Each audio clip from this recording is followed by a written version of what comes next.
Muy buenos días, mi nombre es Paula Lapostol, gerente de personas de la Cámara de Comercio de Santiago.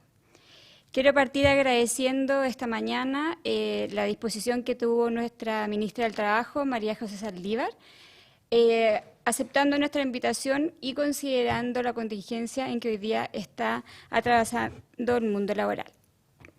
También quiero agradecer a todos quienes nos siguen a través de los medios digitales y también quiero agradecer al Diario Financiero que nos está apoyando en la transmisión de este foro conversacional. Hoy nos acompañan dos expertos del mundo de personas y del área laboral. Quiero presentar a Nancy Baceta, abogada de la Universidad Católica de Chile, con más de 20 años de experiencia asesorando a empresas multinacionales y locales en todos los ámbitos del derecho, especialmente en materia de negociación colectiva. Nancy es actualmente directora de Deloitte Legal. También nos acompaña Carlos Elbo, ingeniero civil industrial de la Universidad de Chile, magíster en Dirección de Personas y Organización de la Universidad Adolfo Ibáñez. Tiene también un postítulo en ESAE, la Pontificia Universidad Católica de Chile. Carlos cuenta con más de 30 años de experiencia como gerente de recursos humanos en diversas empresas del país y también actualmente es nuestro presidente del Círculo Ejecutivo de Recursos Humanos de la Cámara de Comercio de Santiago. Bienvenidos. En esta oportunidad quiero comenzar dejando con ustedes al presidente de la Cámara de Comercio de Santiago, don Peter Gil. Adelante, don Peter. Gracias, Paula. Muy buenos días. Quiero darle la más cordial bienvenida a esta conversación con la ministra del Trabajo, gran servidora pública, quien, como hemos visto, ha trabajado incansablemente estas últimas semanas, lo que le agradecemos. En esta ocasión, analizará el actual panorama del empleo en nuestro país y también va a responder a las principales inquietudes que todos tenemos hoy en día, como ejemplo, el trabajo a distancia, el teletrabajo, etc. También quiero agradecerle a Carlos Elbo, a Nancy Baceta, directora de Deloitte Legal, y también a nuestra moderadora, Paula Lapostol.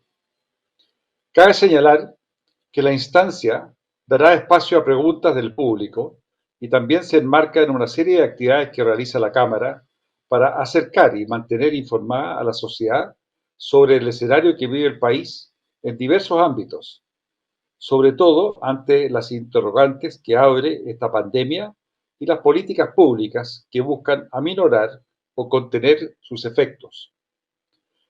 Sabe la carga de trabajo de la ministra y todos quienes se han dado el espacio en sus agendas para abordar los temas señalados. También me señalan en este momento que ya son cientos las personas conectadas a este encuentro.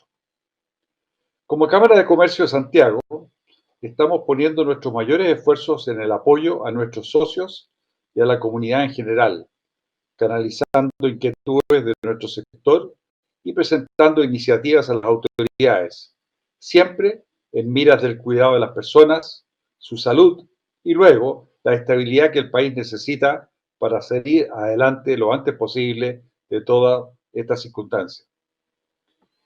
La generación de este tipo de encuentros, que no tengo duda es un gran aporte, y en especial con tan destacada expositora, no solo es un espacio de conversación técnica, sino un encuentro humano de quienes formamos parte de esta sociedad.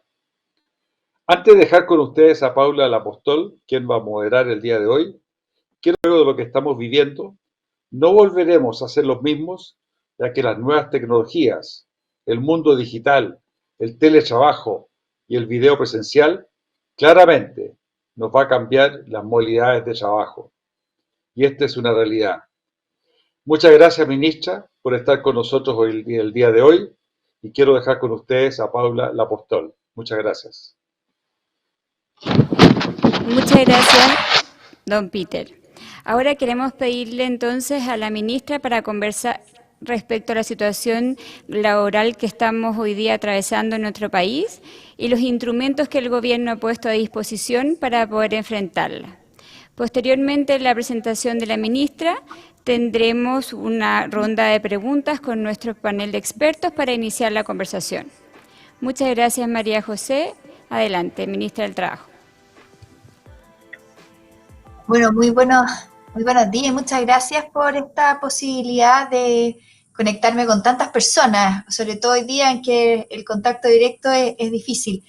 Lo primero que quiero decirles es que a mí este tema de las exposiciones a distancia me complica mucho porque a mí me gusta mucho ir viendo cuál es la cara de las personas, cómo van reaccionando, si se va entendiendo o si es que estoy respondiendo a las inquietudes. Por lo tanto, para mí esto es un gran desafío poder exponer a distancia y espero poder cumplir con las expectativas que ustedes tienen.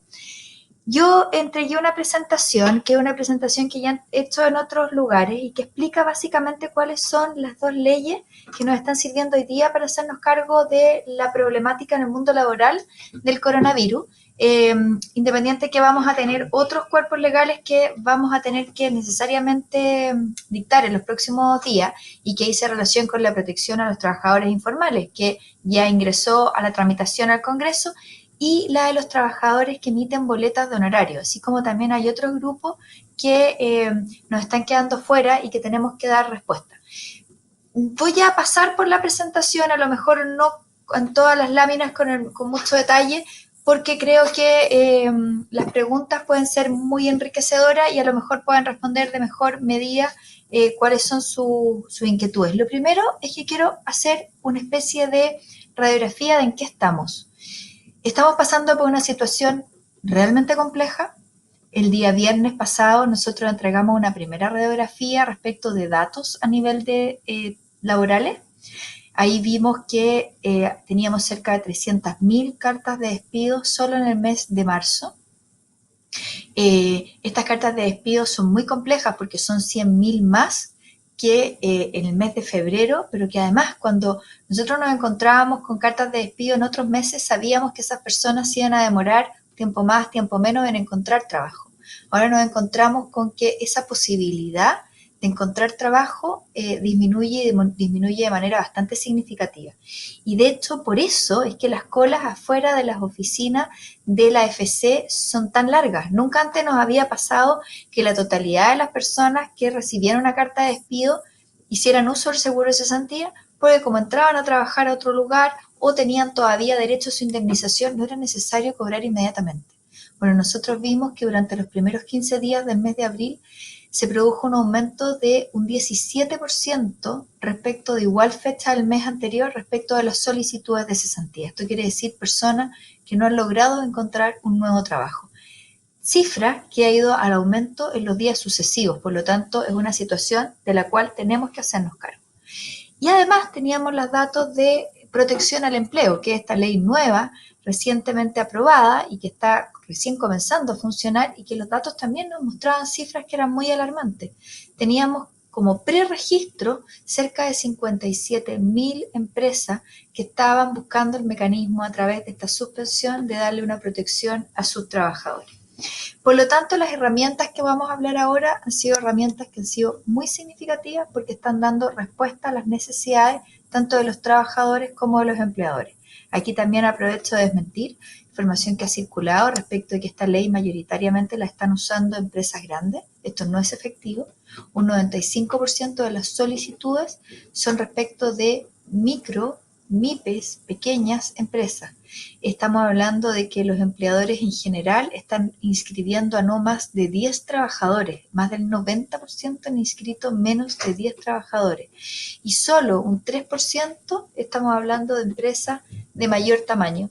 Y por lo tanto, claramente, esta es una ley que, pudiendo usarla cualquier empresa de cualquier tamaño, solamente acreditando que se está viendo afectada por esta crisis, la están usando principalmente las empresas de menor tamaño en nuestro país. Y esto tiene bastante lógica si uno piensa que una empresa pequeña no tiene espalda para poder cubrir un mes o 2 meses de sueldo y por lo tanto desde el primer día comenzaron a hacer uso de esta herramienta. Bueno, ahora yendo un poco a la presentación. nosotros tenemos dos grandes herramientas en este minuto, que es el trabajo a distancia o el teletrabajo y lo que es la ley de protección al empleo. El teletrabajo tuvo un aumento que fue exponencial. Nosotros teníamos, según datos del INE, que con anterioridad a esta crisis aproximadamente un 1,5% de los trabajadores desarrollaban sus funciones a través de estas modalidades. Y claramente después de la declaración de estado de catástrofe, esto aumenta de manera considerable y aumenta sin tener ley y aumenta de una manera que fue bastante inorgánica. Muchos de ustedes vieron cómo de un día a otro tenían que empezar a trabajar desde su casa usando su computador, su internet, generándose espacios de trabajo. No necesariamente uno tiene una oficina o un escritorio en su lugar, en su casa, y además muchos de ustedes compartiendo el computador al mismo tiempo con los hijos que estaban en la casa.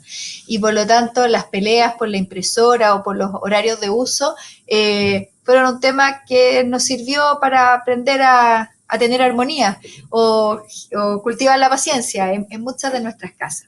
Bueno, la ley de trabajo a distancia se aprueba en la mitad de esta crisis y lo que nos permite es tener o poder de aquí en adelante tener mayor regulación en torno a establecer cuáles son las jornadas en las cuales yo puedo hacer trabajo a distancia, de cargo de quién son los implementos, independiente que todos sabemos que en esta primera etapa esto acá no se ha estado aplicando de esa manera, y además todo lo que dice relación con la protección en materia de seguridad y salud en el trabajo. Y por lo tanto es bien importante que esta ley nos va a permitir entonces nosotros a futuro poder tener un trabajo a distancia que sea más regulado, porque esta va a ser una tendencia que se vino a quedar. O sea, es muy difícil que nosotros podamos volver atrás en lo que ha sido el uso de las tecnologías y en la posibilidad de desarrollar trabajo de una manera distinta. Y tenemos la Ley de Protección al Empleo, que esta Ley de Protección al Empleo, yo quiero destacar algo que no lo van a encontrar en el articulado, pero ¿cuáles son los 4 principios de esta ley? Y de estos 4 principios nos va a permitir nosotros poder resolver cuando tengamos dudas respecto de cómo se aplica o si corresponde o no corresponde, y nos van a dar una luz orientadora para su implementación. El primer principio de esta ley fue buscar un mecanismo a través del cual nosotros pudiésemos proteger los ingresos de los trabajadores. No se plantea la mantención de los ingresos, sino que proteger que esas familias tuviesen ingresos. En segundo lugar, que esas familias, esos trabajadores, tuvieran protección en materia de seguridad social. Porque es muy importante, sobre todo en tiempos de extraordinaria contingencia como el que estamos teniendo hoy día, el saber que va a tener una cobertura en materia de salud común o de salud laboral, que voy a poder acceder a un prenatal o un postnatal pasada la crisis, son temas que son muy relevantes y esta ley lo garantiza. El tercer elemento, que era muy importante, era el de que se mantuviese la relación laboral durante este periodo. Porque un trabajador al cual se ve interrumpida su relación laboral pierde ciertos derechos como antigüedad, como vacaciones, como derechos colectivos a los cuales han podido ya acceder. Y por lo tanto, estos 3 principios que tenían que ver con el trabajador para nosotros eran fundamentales. Y un cuarto principio, que no lo estoy diciendo en orden porque haya uno que sea más importante que el otro, y que también es fundamental entenderlo, es el principio de proteger las fuentes de empleo. Lo que nosotros queremos es que una vez que haya pasado esta crisis, los trabajadores puedan retornar a sus puestos de trabajo y todos estos derechos que nosotros de alguna manera buscamos proteger se revitalicen y los pueda ejercer en plenitud. Por lo tanto, es tan importante como los otros el proteger las fuentes de empleo de estos trabajadores. ¿A quiénes beneficia esta ley? Aquí es súper claro que esta ley va a beneficiar a 2 grupos, que son trabajadores del sector privado, que tienen contrato de trabajo con posterioridad al año 2002 o que se hayan acogido a los beneficios de la ley del seguro de cesantía, y trabajadoras de casa particular que tengan cotizaciones previsionales. ¿Quiénes quedan fuera? Van a quedar fuera las personas que tenían contratos anteriores al año 2002 y vamos a tener que buscar un mecanismo para poder darles cobertura, y obviamente todas aquellas trabajadoras de casa particular que no tienen al día el pago de sus cotizaciones previsionales. Y este es un enorme llamado de atención porque estamos hablando de 4.700.000 trabajadores que se verían beneficiados por esta ley, pero que pudiesen haber sido mucho más si hubiésemos tenido mayor cobertura en materia de seguridad social.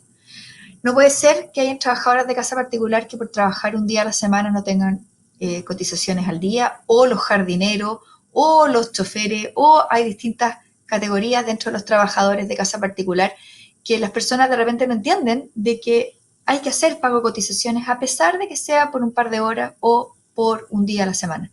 Y lo mismo nos ocurre con muchos trabajadores informales, que son trabajadores que debieran de tener cobertura en materia de seguridad social, pero por no estar formalizados están quedando fuera y están teniendo otro tipo de protección, por ejemplo, a través de la informalidad. Cuando en verdad si ese trabajador hubiese tenido sus cotizaciones al día, habría tenido la protección que correspondía. ¿En qué consiste o cuáles son las alternativas que establece la ley? La ley va a establecer 3 alternativas. Establece la alternativa de la suspensión por acto de autoridad, que aquí la verdad que las partes no tienen nada que decir. La autoridad dice esta zona está en cuarentena y por lo tanto se suspende todo el trabajo en esta zona. La autoridad dice no van a seguir funcionando gimnasios, discotecas o bares y no pueden seguir funcionando gimnasios, discotecas o bares. La única excepción que se dio a la suspensión temporal del contrato por acto de autoridad fue cuando se pudiese pactar, por ejemplo, trabajo a distancia. Hubo cuarentena en muchas comunas de la región metropolitana y muchas funciones se pudieron seguir desarrollando a través de trabajo a distancia y entonces en ese caso se mantenía la relación laboral porque se mantenía el trabajo que estaban haciendo y por lo tanto también se mantenían los ingresos. Una segunda hipótesis es el pacto de suspensión, que acá es acordado por las partes. En partes o en determinadas zonas en las que no había cuarentena, yo podía seguir funcionando. Por ejemplo, yo tenía una librería, estaba en la comuna de La Florida, que es una comuna que no se ha visto afectada por las cuarentenas, pero no estaba entrando nadie, porque la verdad es que la gente, el llamado era quédate en casa. Entonces, ¿qué hago yo con esa librería que por orden de autoridad no estaba suspendida? Entonces, la única alternativa era llegar a un acuerdo con las partes para suspender ese contrato. Esta suspensión puede ser respecto de todos los trabajadores o solamente de una parte de ellos. Y eso también es importante tenerlo presente porque a lo mejor yo tenía ingresos para poder mantener una remuneración y entonces el otro trabajador se podía acoger a esta suspensión para no tener que desvincularlo y de esa manera garantizar y mantener sus ingresos. Y finalmente está lo de los pactos de reducción temporal de la jornada de trabajo. Que los pactos de reducción de jornada de trabajo básicamente es otra alternativa que establece la ley y que dice cuando yo tengo que seguir trabajando, tengo que seguir funcionando, pero por temas operacionales o por temas de higiene y seguridad o por temas financieros no puedo mantener a la totalidad de mis trabajadores, yo puedo entonces plantear una reducción de la jornada, por ejemplo, el 50% y el seguro de cesantía financia un complemento. ¿Qué efectos tiene la suspensión? Aquí voy a ir un poquito más atrás. En la suspensión, ya sea por acto de autoridad o una suspensión que es pactada entre las partes, los efectos son los mismos. Los empleadores deben seguir pagando las cotizaciones previsionales. El trabajador no debe cumplir y desarrollar sus funciones y mantiene los ingresos a través de lo que es la ley del seguro de cesantía.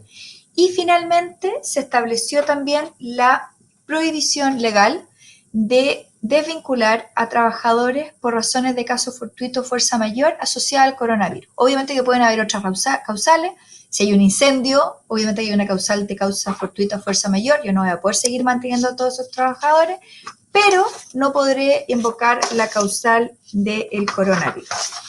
En el caso de la reducción, como decíamos, yo restringo la jornada de trabajo, voy a seguir teniendo la obligación de pagar la remuneración respecto a la jornada reducida, así como las cotizaciones previsionales respecto a ese periodo, y con cargo al fondo solidario, o sea, con el fondo de seguro de cesantía, se va a pagar un complemento de la remuneración que va a ser un 50% de el restante. Y ese trabajador va a mantener todos los otros beneficios que se hayan pactado en la empresa. ¿Cuándo, por ejemplo, la reducción es súper relevante? Farmacia tiene que seguir funcionando, pero ya no puedo mantener a 5 personas atendiendo porque no se da el distanciamiento social. Entonces yo le reduzco la jornada de trabajo a cada una de las personas, cosa de tener turnos en que hayan solamente 2 personas cada vez. Y de esta manera entonces cumplo con el objetivo del distanciamiento social y también protejo los ingresos de los trabajadores. Los requisitos para poder acceder, los requisitos los alivianamos respecto al seguro de cesantía tradicional que exige 12 o 6 cotizaciones, y en el caso de suspensión o reducción de jornada por coronavirus, el requisito es tener al menos 3 cotizaciones continuas en los últimos 3 meses o tener 6 en los 12 teniendo las últimas 2. Lo que queremos es que la mayor cantidad de trabajadores puedan acceder a este beneficio. Y en el caso de los pactos de reducción de jornada, que no se deban a causa de coronavirus, que sea porque tengo pérdida de mis ventas, porque estoy dentro de un proceso concursal, porque estoy en un proceso de reestructuración, en esos casos entonces el requisito va a ser tener 10 cotizaciones mensuales si estamos hablando de trabajadores con contrato indefinido o de 5 cotizaciones mensuales si es que es un contrato a plazo fijo. Requisitos para el empleador. La ley no pide requisitos para la suspensión o para la reducción por causa de coronavirus. Lo que sí pide es que se haya visto afectada por esta situación. Un empleador que está manteniendo los mismos ingresos, un empleador que ha aumentado los ingresos, en estricto rigor, no se puede acoger a esta ley. Un empleador que está desarrollando los trabajos a distancia no puede acogerse a esta ley, en la medida que se mantengan todas las otras condiciones. Pero aquí no hay tamaño de empresa y esto es súper relevante porque las empresas tanto pequeñas, medianas como grandes pueden verse igualmente afectadas o pueden no verse afectadas según la actividad productiva que desarrollen y según la región en la cual se encuentren. Y por lo tanto, los requisitos para el empleador son, en el fondo, y esto acá es bien importante tener presente, la situación personal de cada uno de los casos. Y aquí entonces vamos a tener que ir viendo uno a uno. En el caso de la reducción sí se establecieron requisitos distintos porque esta ley venía desde octubre. Entonces habíamos planteado que si era contribuyente del IVA tenía que demostrar una disminución de un 20% de las ventas o estar en un proceso de reorganización o de asesoría económica de insolvencia.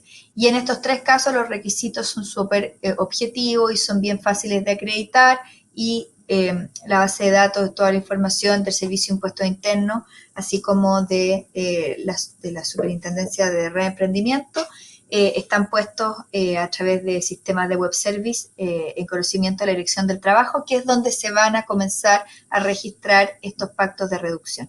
Aquí súper importante, estos requisitos son requisitos que no son copulativos, es uno en vez de los otros. Bueno, entonces estábamos en la parte de los requisitos para el empleador y lo que planteaba es que la ley no establece requisitos salvo para el caso de la reducción, en el sentido de tener que acreditar alguna de las 3 situaciones que no son copulativas, pero la ley lo que establece es que los empleadores que se acojan a esta ley tienen que claramente tener la necesidad porque se han visto afectados. Y aquí entonces no va a ser algo que va a depender ni del tamaño de la empresa, ni va a depender va a depender mucho de la actividad productiva, va a depender de la región en la que esté y si efectivamente yo no he logrado, por ejemplo, desarrollar otro tipo de funciones.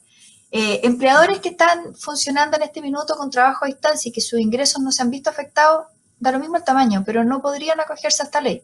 Distinto es, por ejemplo, empleadores que pueden ser grandes, pero que no han logrado poder desarrollar actividades que puedan mantener sus ingresos y que estos se han visto afectados y por lo tanto ellos sí podrían acogerse a esta ley respecto de sus trabajadores. Entonces, esto acá yo creo que es bien importante tenerlo presente, sobre todo por toda la polémica que se ha generado en los últimos días respecto de que algunas empresas grandes estarían haciendo uso de esta ley.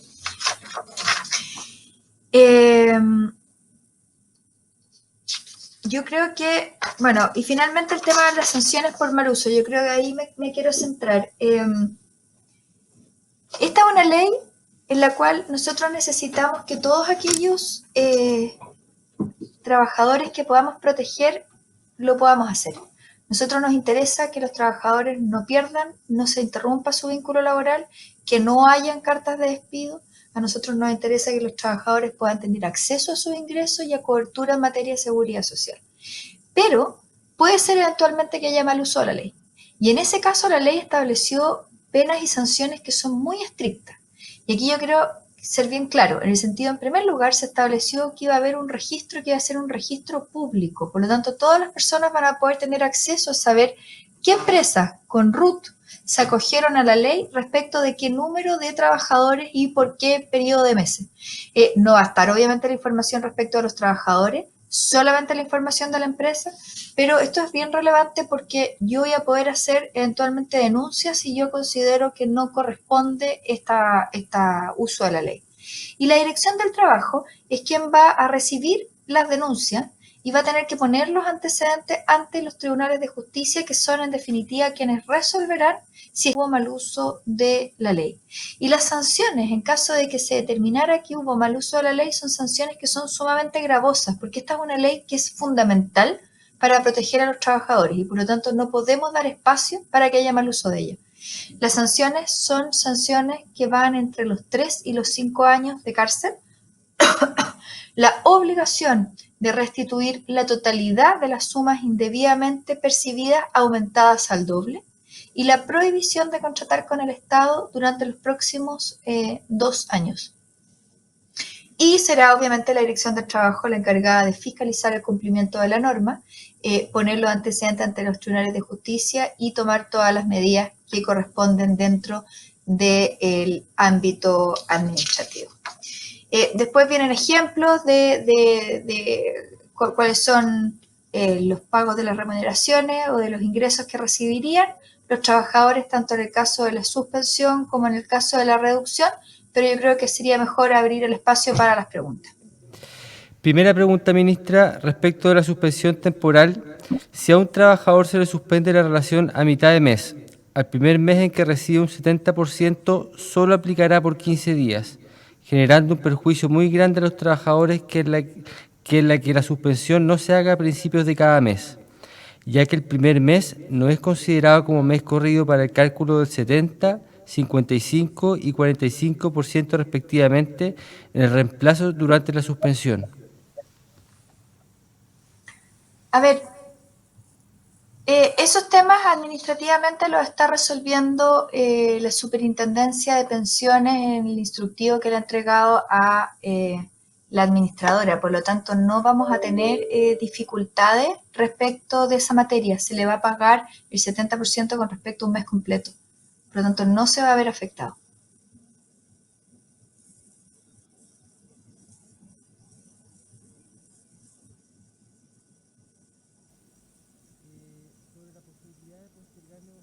Sindicales, ¿hay una evaluación sobre la cantidad de negociaciones que se han suspendido?